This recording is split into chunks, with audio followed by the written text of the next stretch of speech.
नमस्ते। आज हमारे साथ शाइस्ता अंजुम मैम हैं। इनको पिछले 25 साल से एक साइड का हेडेक, माइग्रेन, नींद की प्रॉब्लम, ऐसे बहुत सारे हेड और नेक से रिलेटेड इश्यूज थे।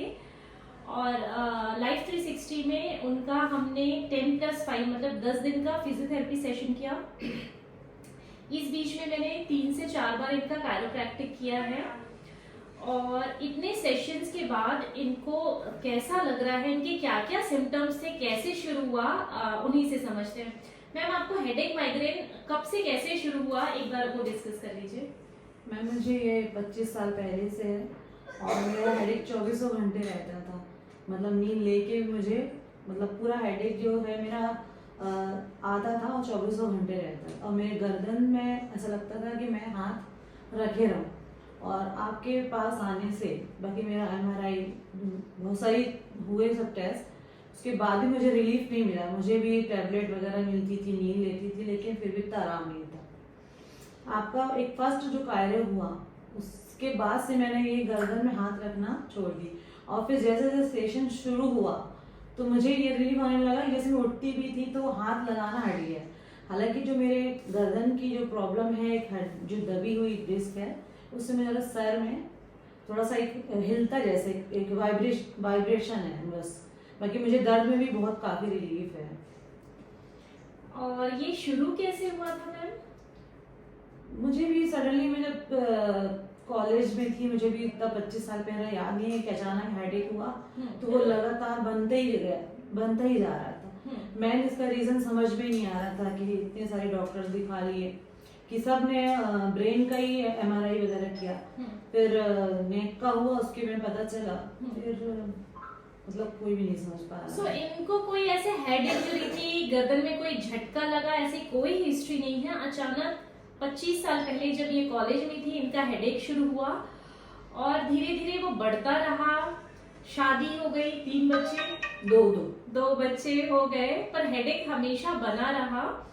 और ये हेडेक 24 घंटा था। एक चीज जिसका मुझे बिल्कुल श्योर नहीं था कि मैं उसका कुछ कर पाऊंगी, बस वो चीज रहेगी कि इनको ऐसा लगता है कि इनका सिर अंदर से हिल रहा है। तो वो प्रॉब्लम अभी तक बनी हुई है। अदरवाइज आप सोचिए, आपको एक दिन 1 घंटे के लिए भी हेडेक होता है तो कैसे आप चिड़चिड़े हो जाते हैं, आपकी पर्सनालिटी चेंज हो जाती है और हम बहुत अनप्लीजेंट हो जाते हैं। कुछ भी चीज अच्छा नहीं लगता, तैयार होने का मन नहीं करता, गाने सुनने का मन नहीं करता, किसी से गप्पे मारने का मन नहीं करता। यही होता है मैम हेडेक में। हम एकदम अपने आप को अलग कर देते हैं जब हमको हेडेक होता है। 25 साल हेडेक के साथ जीना बहुत मुश्किल था।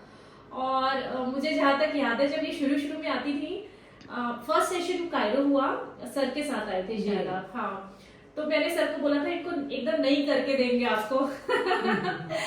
तो फर्स्ट सेशन के बाद मुझे श्योर नहीं था कि वो इतनी जल्दी रेस्पॉन्ड करेंगी, पर इन्होंने बहुत अच्छा रेस्पॉन्ड किया। फर्स्ट सेशन के बाद जब यहाँ से फॉलो अप कॉल गया कि मैम आपसे आपका फिजियोथेरेपी सेशन रहेगा, तो ये फोन पे ही बहुत थैंकफुल थी कि मेरा इतना साल पुराना दर्द मुझे बहुत बेटर लग रहा है और मैं फिजियोथेरेपी के लिए आऊंगी। ऐसा तो अच्छे फीडबैक से हमको भी बहुत एंकरेजमेंट मिलता है। तो इन्होंने भी बहुत पेशेंस रखा। हमने जब फॉलो अप के लिए बुलाया, ये कंसिस्टेंटली आते गए।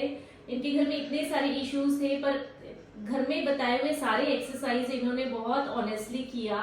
और अभी देखिए कि इतना पुराना हेडेक, जिसके लिए मुझे भी बहुत श्योर नहीं था कि कितने % बेटर होगा, पर ऑफ कोर्स इतना एक्सपीरियंस है, इतनी सारी चीजें हम यहाँ पे करते हैं, तो बेटर तो होना था। जो हम नहीं कर पाए उसके लिए मुझे पहले से श्योर नहीं था, क्योंकि वो सिम्टम ये बता रही है, उसको एग्जैक्टली वैसा समझना कि सिर के अंदर कुछ हिलता है, ये बहुत सारी चीजों का इंडिकेशन है। इसका कुछ फिक्स रीजन नहीं होता है, कई बार ये इमोशनल चीजें भी होती हैं।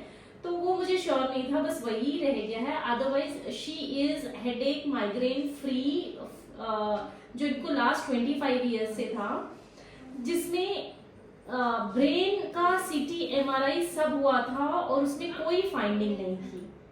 तो कई बार ये सिर्फ मस्कुलर हो सकता है और सही टाइम में सही जगह से अगर हेल्प नहीं मिले तो ये ऐसे ही बढ़ते जाता है।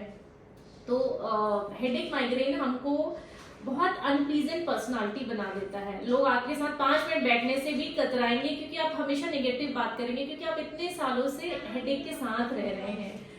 तो we are thankful to our gurus जिन्होंने हमको इतना सिखाया और इतना सिखाया कि हम किसी की हेल्प कर सकते हैं। Thank you so much ma'am. मैं भी मैम को आपको थैंक यू बोल रही हूँ, शुक्रिया बोल रही हूँ बहुत बहुत कि कम से कम मेरा आपने आधा दर्द जी, अच्छा ट्रस्ट करने किया। के लिए थैंक यू। जी थैंक यू।